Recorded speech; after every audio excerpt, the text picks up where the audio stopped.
Hey everyone, welcome to Marketing for Designers podcast. I'm your host, Masha Coyne, a messaging strategist and a copywriter for the interior design industry. I've been marketing for what feels like forever in my past career at some of the biggest global firms like KPMG and Deloitte. Today, I write website copy for designers using my signature voice of customer framework. If you're a designer looking to up your marketing game and attract premium clients, this podcast is for you. Each week on the show, we're going to be talking all things marketing, from branding to messaging to social media, SEO, and so much more. So you can have all the tools you need to grow your business and attract your dream clients. Welcome back to the Marketing for Designers podcast. So today we're taking a bit of a detour, but trust me, it's a good one. On this show, we usually talk about marketing. Today, we're going to chat about selling, because marketing and sales are super connected and we're always in business of selling, whether we realize it or not, whether we like it or not. So to talk about it, I brought in a special guest. I think you're going to love her. She's an author, a doctor, a sales psychologist with over 25 years of experience. She's also founder of multiple ventures, including Report Builders, which helps service-based professionals like interior designers develop relationships with prospects that lead to new business. She's also the author of several books and helps her clients learn the right words and know the right approach to attract new business without appearing salesy. And I love this topic because there's nothing worse than sounding salesy. But as interior designers, we all need to sell. And I'm super excited to learn from my guest today about the secret, or maybe the art of selling without coming across as pushy or salesy. I'd like to introduce you to my guest, Dr. Nancy Zare. Welcome to the show, Nancy. I am so excited to be here because messaging and sales, Masha, go together like a hand in glove. In fact, I would suggest that messaging comes before we do the selling.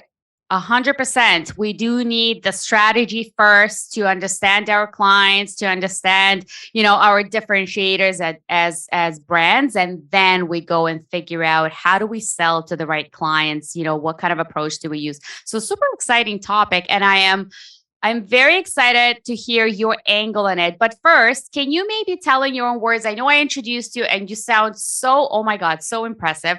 But I'd love to hear it from you in terms of, what do you do and how do you work with service-based professionals? What I do is find the right words to say to the right buying style, personality style, because when you speak the words, their language, that person immediately has a sense of, wow, you get me. We're alike. They relax, the comfort builds, the trust is going through the roof.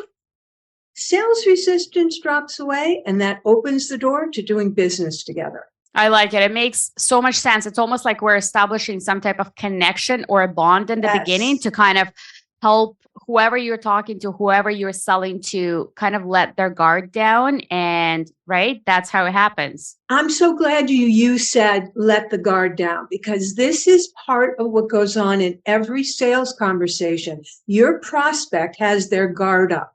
Even though they're looking for your service, they want to restyle their home. They know that they've just moved or they're wanting to refresh an old room, etc. And they truly need an outside perspective. They lack that skill.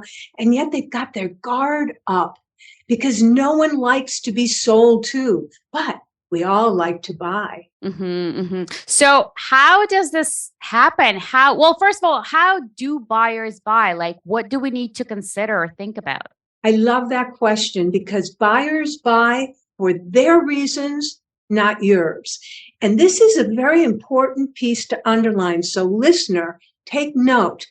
That person, that prospect that you're now in front of, they're not buying for what you think the reason is, like the couch is shabby and the wall color is, there's paint peeling and all that. No, they're not buying for that reason.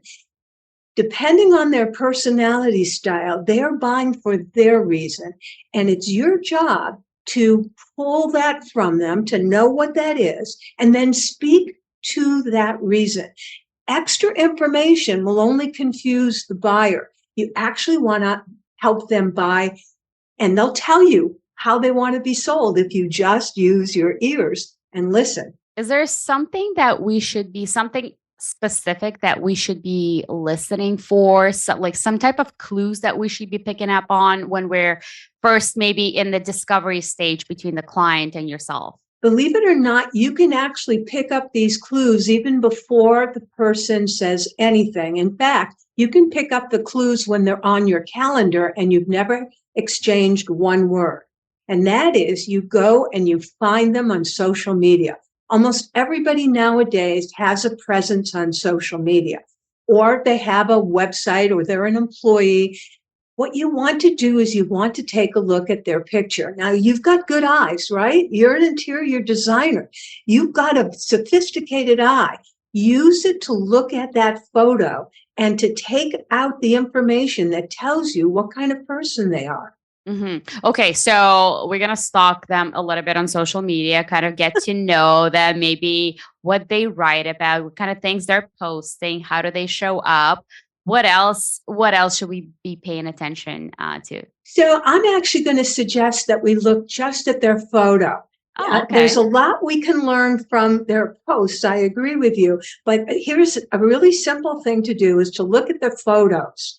And if they are on something like Facebook, etc., they may have more than one. So look at their profile photo or their banner, the banner behind them. And look at not just today's photo, but there's often multiple photos from years in the past, right? hmm Are they smiling or not? That's your first clue as to what their style is. You see, there are people who don't smile. They're serious. Maybe they spread their lips apart, but you can tell they feel awkward and uncomfortable in front of the camera. So that's the person who buys based upon information. They tend to be kind of geeky. They like research. They like numbers. They're very scientifically oriented. That serious person. So that's your first way to look. Smile or no smile? Well, they're smiling. Now we take a look at what kind of smile. Is it a smile that is warm and wants to reach out and their eyes are crinkling and you can feel like they want to give you a big hug? Well, that is the kind of person who is buying because they care about relationships and they want a connection. They're really buying you, the seller. And so they're probably going to want to know about you personally, your marital status, where you grew up. Are you in the same hometown? Do we know people in common? And so forth and so on. Then there's the smile that's posed for the camera. You feel it. It's formal. It's reserved. I notice, Marcia, that you're kind of thinking about this as I'm telling about the smile. So do you know the kind of smile I mean? There's a feeling of formality. I do. And as you were describing the first two, I immediately thought of a couple of people. Like non-smiling is definitely my husband. So it's for sure like almost like to the antisocial type. But warm smile and post smile, like there's such a tiny difference. But I think I know what you were talking about. The warm smile, the eyes crinkle, they're looking directly in the camera. The posed smile, they may or may not be looking at the camera, but their lips are spread, they're pleasant looking, but the whole body is not engaged in the smile.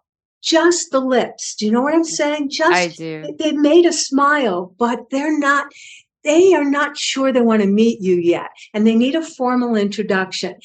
Earlier, Marcia asked me about whether it was Dr. Nancy Zare or Dr. Nancy, and I said, I can tell when someone has to call me by my title, that they're this posed smile, that they're this formal person, and that in turn, I need to be very formal with them. Mm-hmm. Now, a lot of folks who are drawn to interior design have a strong amount of this style in you because you want things in order. You want things placed precisely and so that they talk to each other and they go together. Well, that is the smile that's a posed camera smile. You're ready for the camera, but again, you're not yet ready to make this person your bosom buddy. Mm-hmm.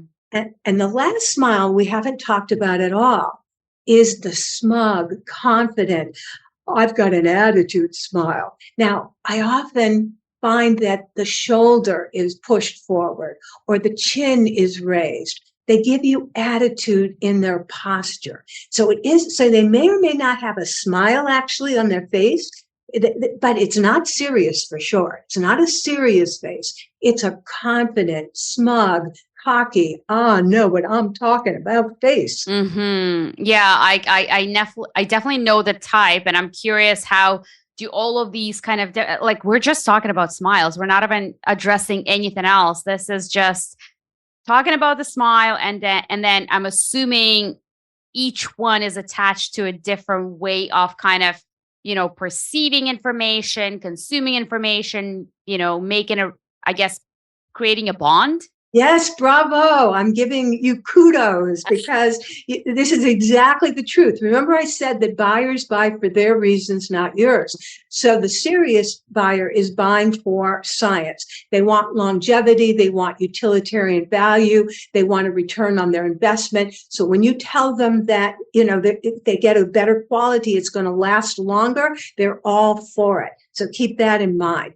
That buyer that's warm and they're buying you. Remember, I told you it's about a relationship and that you need to be able to share personally about yourself. I mean, not something you don't want to tell them, like my recent appendectomy. No, you don't want to go into those details, right? Mm-hmm. But you do want to establish a personal bond with them. And they're going to buy because you're a friend and they want to do business with friends. Mm-hmm. That's so interesting. That third buyer, the one that's posed and more formal, this is the person who wants to buy for purposes of having things orderly, and it's the right thing to do. They have a strict budget. Be aware of that. This person is very sensitive to the budget, and you don't want to quote them. Give them a bigger quote, and then the actual money might come down when the actual cost is actually lower. They'll love that because they want to stay in budget. And so they're buying in order to, I need to fix up the house, but I have a limited, strict budget. Mm-hmm. And the last buyer, the one that's smug and cocky, you can upsell them. So let me tell you, this is the person who has multiple credit cards, doesn't mind spending. It's about status. It's about being first, about being the best, being the only.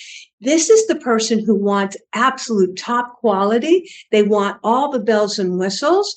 And they usually will put it on a credit card. They don't care how much it costs because they want to showcase themselves and their home. That is fascinating. And I have a feeling that the interior designers that are listening to this, they can already tell, or they can kind of place their own clients into different categories, because as you were describing all of these, so here's the thing. When I talk to all right, I'm going to interrupt. Okay, go. I know that this is, we're having a conversation here, but I want to know, who are your clients of those 4 styles? Who are the 2 that you tend to serve the most? Because here's a clue, listener. Of the 4 styles, we serve 2 of them well and 2 of them not so much, which means that you want to develop a relationship with another interior designer who can service the people you don't do so well, and vice versa. That's so interesting. Okay, I'm glad you asked me, because what I was going to say is that I know who my clients serve because I talk to their clients, but I'm glad you asked me. So I think I tend to serve the warm smile and the pose smile, just those 2 in the middle. I tend to get those 2 categories of clients, ones that really kind of appreciate the process, appreciate the budget, but also like a half of my clients are all into me. We connect, and it's all about, it's when we connect, it's when I receive feedback after the project. That's when I realize, well, it's just because I really enjoyed working with you. So those 2.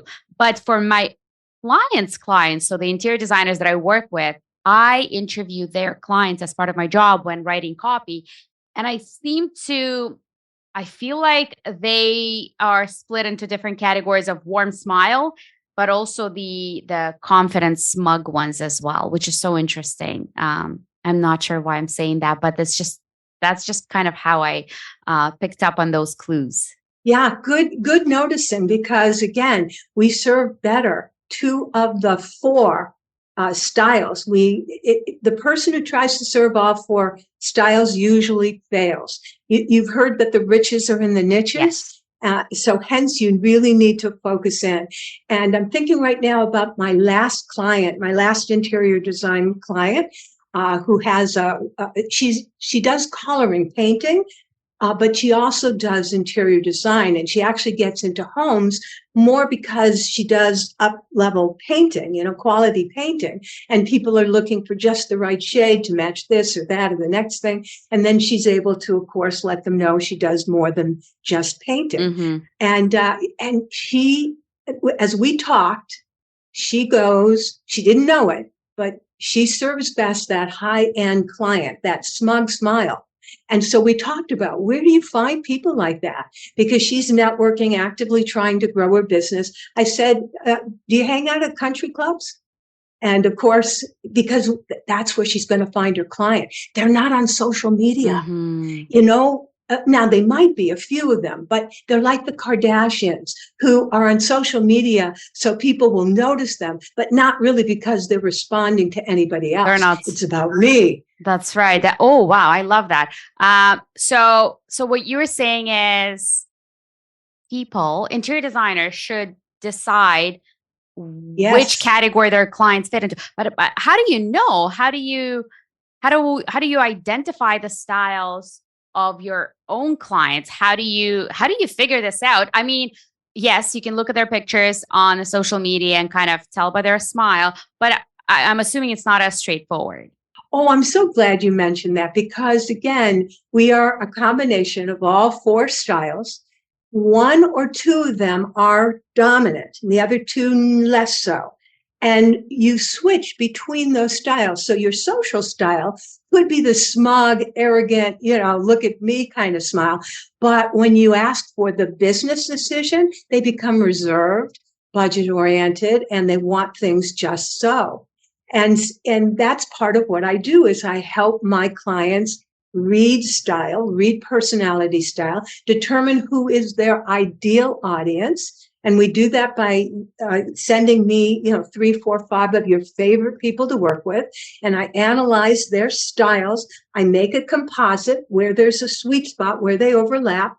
And then I create a description along with the exact words to use. So this can help you, Marsha, That's so when cool. You're writing copy. The exact words or phrases to use that will actually attract and connect with that person so that you're speaking their language. And you get me, we're alike. I love it.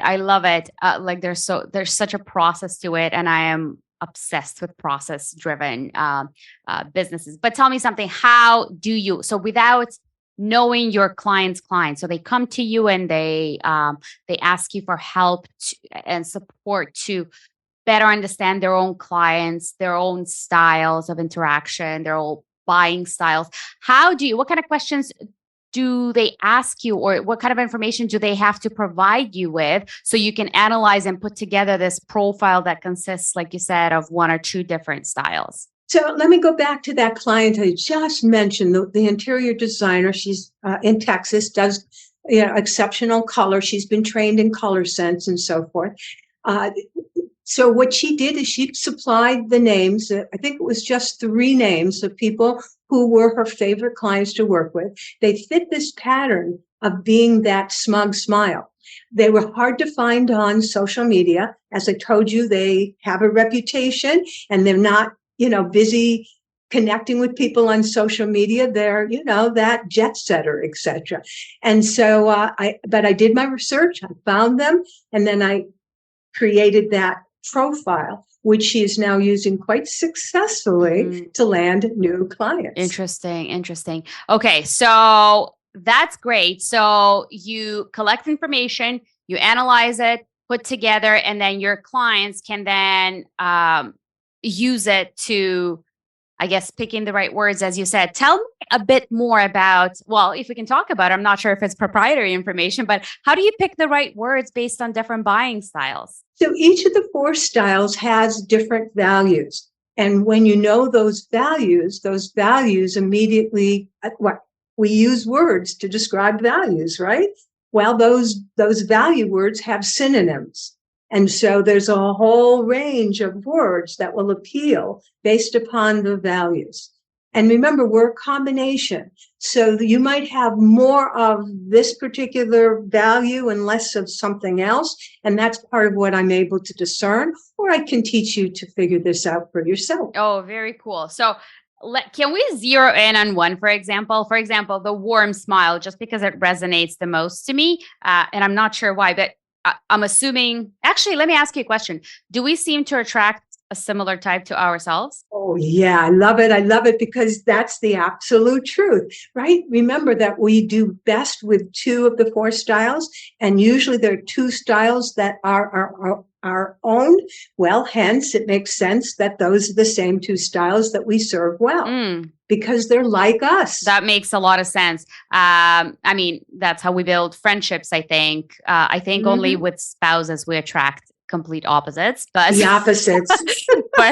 but with friends, I seem to gravitate to like similar people like myself. But tell me something. Let's say we're talking about a warm smile kind of buying personality. I'm not even sure. Is that the right name? Other names to these different types? I actually have given the numbers to the names. And the reason for the numbers is that after 35 years of research, not all my own, one of my colleagues, we discovered that each of these 4 styles has a different number of touch points before they can make up their mind.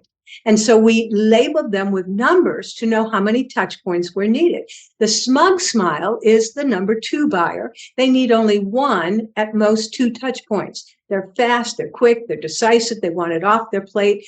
But a warning, just as quickly as they say yes, they fly away to the next project and you can't catch them, which is why they can be a pain to work with. However, if you know what their style is and you know what to expect, then, of course, with my coaching, you're able to have a successful relationship and serve this client well. The warm smile is the number 4. They need 2 or 3 touch points, so they're fast as well. However, why did I give them the number 4? Because they need 1 more touch point after they've said yes. You see, this is your buyer who gets buyer's remorse. They get cold feet. They go back and they think to themselves, did they really care about me, or was this just a transaction? And so they need within 24 hours another touch point in which you tell them how excited you are to work with them, to do it together. Notice working with them together. It's about the connection and the relationship. So you want to reassure them it's about being a friend. Makes sense? It makes so much sense. You're actually describing what you just described, the buyer's remorse. You're describing what we utilize in when we create welcome sequence. Like, for example, when you download a lead magnet, you need to immediately send a communication to that person who downloaded something because they immediately feel buyer's remorse without even realizing that. So for them to receive that communication to say, oh my God, you're so amazing. You're a step closer to solving your problem, da, da, da, da, da. So it's so important to do that. And I love that you just described that. And I feel like that's what resonates with me. I do need a few touch points in order to buy. It is all about the relationship. I am buying into you and not what you sell. But I feel like even after I made the deposit, I'm like, I just want 1 touch point, just like some type of reassurance. Exactly. So you understand this buyer. And again, it's very much akin to yourself. Our number, the buyer who's posed has this posed smile and is very budget conscious. I call them the number 6 buyer. They take 6 or 7 touch points to make up their mind. They need references and testimonials and social proof that they are choosing the right person to work with. And it's about your reputation and about kind of the fact that there's some proof or some kind of social proof. Like they need more social proof. They need more knowledge about whether other people trusted you. That's Yeah. right. That's exactly it. They need other people's recommendations because they're a little bit concerned that, again, they don't want to be duped. They don't want to, do something that will get them into trouble, and this person won't fulfill their promise and their pledge. So they need outside recommendations and testimonies that, yes, I used the service and it worked, and that there were no surprises. And our last buyer is the number 8. Now turn 8 on its side. It's the symbol for infinity. This person starts with 8 contacts and can go forever. The person who has to think about it. I don't know if you've ever had a prospect who later became a client who took a year or more before they finally said yes to going forward. And you're thinking, boy, a whole year? You wasted a whole year? And you could have had this beautiful space to live in for that. And for them, it's about numbers and statistics and science. And they're not looking for social testimonies because that's hearsay. They're looking for evidence like statistics and numbers and scientific research that says that this type of fabric wears better than the next type of fabric, that this type of color in the home is going to be classic and stay with us longer than this, trendy color, and so forth. So that's why this buyer takes their time. They're gathering information. They don't care if they're missing out, because by the time they make the decision, they're firm that this is the right, smart thing to do. Okay. So I've never worked with that kind of buyer, thank God, but I'm assuming some people do. And from what I understand, if testimonials and social proof is not something that's going to win them over, we're talking about like ROI information. We're talking about That's right.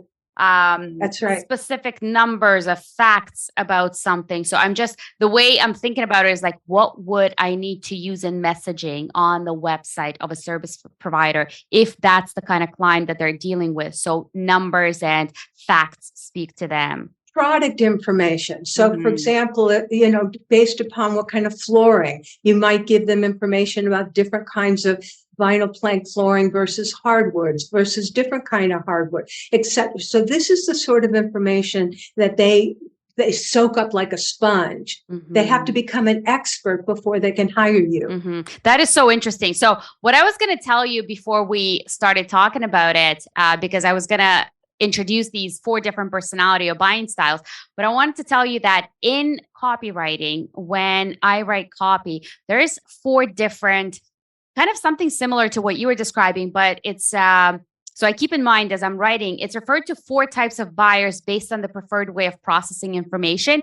And for copywriting, it's methodical. And I'm trying to understand if they can. And methodical. Yeah. Methodical would be somewhat like your 8. Yeah, but it's a little bit of the 6, because they have a method too, and that method is gathering social testimony and recommendations. Yeah, but it's also, so yes, you're absolutely right. But methodical is also somebody who's actually going to read everything word for word instead of headlines, right? Yeah. Yeah. So there's methodical, there's spontaneous, who's just, I think that's the smiling. Spontaneous is 2. Oh, okay. The spontaneous is the 2. Yeah. Because they're quick to decide. They're spontaneous, flexible. They want the best. And so they're spontaneous. Yeah, that one. Giving me that's that right. one. That's right. Then there is the humanistic one. That one I feel like is a warm smile, because they're all about, they need to see people's faces. Like, that you see smiling faces on a website, because they're all about relationships.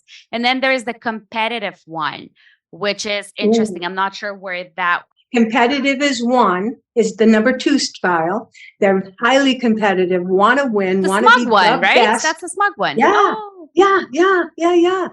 So notice that, again, did I tell you that we are a combination of at least of these 2, right? Usually 2. Hence, that's why there's overlap. Like the methodical is both your 6 and your 8. Your the warm, maybe the spontaneous, you were thinking the 2 and the 4. So there are some natural combinations that way. I am curious, Nancy, do we need to know what we are first before we kind of get to know our clients? Like, is that what your clients ask you to help them identify, like what your style is and then what your clients' styles are? So I mentioned the word a likable, which is my proprietary system, a likability, and that's like with an A in front of it. It's not about popularity, but about making that feeling that we're alike, you get me, and hence we can do business together. And so there are 5 steps in the likability system. And step 1 is to know the 4 styles. We've kind of gone over that a little bit. Step 2 is know your style, because we tend to sell the way we buy. Mm-hmm. And so we need to know what is it that we have a natural bias. What's our own style? The third is to diagnose within less than a minute your prospect style, so that step 4, you can now adjust what you say to match the style. Hence, use the language, use the words, use copywriting that matches your prospect. And the 5th step in likability is you need to rein in what doesn't match. Mm-hmm. So if you're that enthusiastic person, and there will be, I know a few of you interior designers are absolutely so passionate, so excited about what you're doing, but your prospect is reserved. You got to rein in that enthusiasm, or they're going to just blot you out and say, no, I can't work with this person. They're over the top. Mm-hmm. I like it. Tell me something. If interior designers who are listening to this right now, they're getting a clear idea of who their clients are, but you also in the beginning mentioned that you don't want to sell to all 4 types, because then your message is going to be all over the place. And we know, as you said, the niches and the riches. And the riches is in the niches. Do we really have just a couple of buying types when we think about our clients? And how do we determine? I understand we can, work with you and you can help us do that. But how do we avoid kind of not spreading ourselves thin? Talk with someone who has expertise to draw out from you what that style is. We're too close to ourselves. Would you agree to sometimes know what is best for us, right? Absolutely. And hence, having an outside perspective is really helpful. Now, whether that might be another member, because many of you, I'm sure, are members of the associations. There are some really excellent interior design associations. So you may have colleagues there that you can ask and you can trade. And like I said, you should be developing relationships and refer business to each other, because not everyone is your ideal prospect and client. And I'm sure a few of us have worked with that client from HELL, right? And we don't want to do that again. Okay, that's interesting. Are there any tips that you can share with interior designers who are very curious about this, how we can use it best in order to sell and not come across salesy? Are there any tips that they can implement today? Whether it's attracting the right type of the right type of client to your business, or something to do with their messaging, or something to do with their marketing. Maybe it's the kind of language. Obviously, you mentioned that the language that you're going to use will all depend on the kind of personality type you are and your clients are. But are there any kind of universal tips that they can start doing today? I'm going to go back to the smile. Go look up 3, 4, 5 of your favorite people, either you've worked with in the past or currently are your clients, and look at their social media material. Look at their photos. What kind of smile do they have? Is that, and then begin to take a look at, is that really the style that I enjoy working with best? So that's my tip. I love it. And I definitely, as soon as we get off the call, I'm going to do that. I'm going to go stalk my my best clients and kind of see where do they all fit. And I'm actually very curious if they're all part of the same kind of pool or bucket of people, or if they're kind of spread all over the place. I do know for a fact, now that I'm thinking about it, the prospect that I spoke with on a discovery call a couple of months ago and did not win his business, he was the closed or even non-smiling type. So that definitely did not resonate with me. And he was asking a lot of questions, and he was definitely asking for a lot of references, because hardly any of my clients ever ask, like, well, show me some of the work that you've done, because A, it's on my website, B, it's sufficient. But he was just asking more and more and more. And I was like, oh, that's interesting. And I was almost like happy that I didn't win his business. But now it makes sense. Now I know why. Yeah. One of those aha moments for me right now. Yeah, you were mismatched. I love it. Well, this is amazing, and Nancy, thank you so much. I want to ask you one thing that I always ask my guests on the show.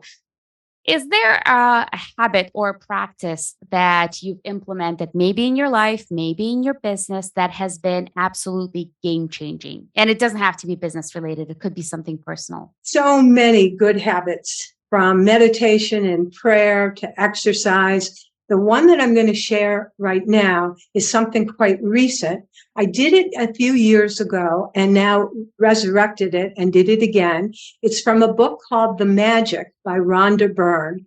And she has, I believe, 28 or so daily activities to help create magic in your world, both personally and professionally.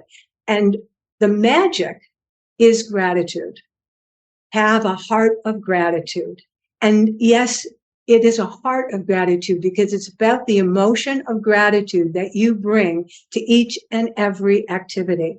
Even before the activity, be grateful. I'm having that opportunity. I have the chance. And then see yourself having had a very successful opportunity or, activity with whatever, and be grateful ahead of time. Gratitude is a wonderful habit. Love it. Love it. I have to look up that book, add it to my Amazon cart. So I'm going to do that again right after we get off. So many great tips, Nancy. So Nancy, how do people find you if they want to work with you? If you do have a program or some type of course, can you tell us a little bit more about that? Yes, I have books available on Amazon and Audible. I also, of course, work with people individually. You can find me on Facebook, Instagram, and LinkedIn.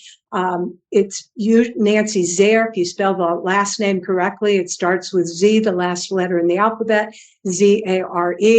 And so LinkedIn, Nancy Zare, Facebook, Nancy Zare. Only Instagram is Dr. Nancy Zare, DR, because someone hacked the original Instagram. Yes. Oh, no. And so I had to change it. So it's now Dr. Nancy Zare. Gotcha. Obviously, they hacked it because they were envious. Absolutely. I will make sure to link up all of those channels in the show notes, and definitely look up Nancy. She's so awesome. Oh my goodness. So many things that you shared today. I absolutely love this concept of 4 different buying types. So, and you've got some homework. So definitely do that. I know I'm going to do that. Nancy, thank you so much for coming on the show and sharing so much today. Fantastic. To your sales success, to the listener sales success. Remember, just open yourself up with gratitude and it will be done. Thank you.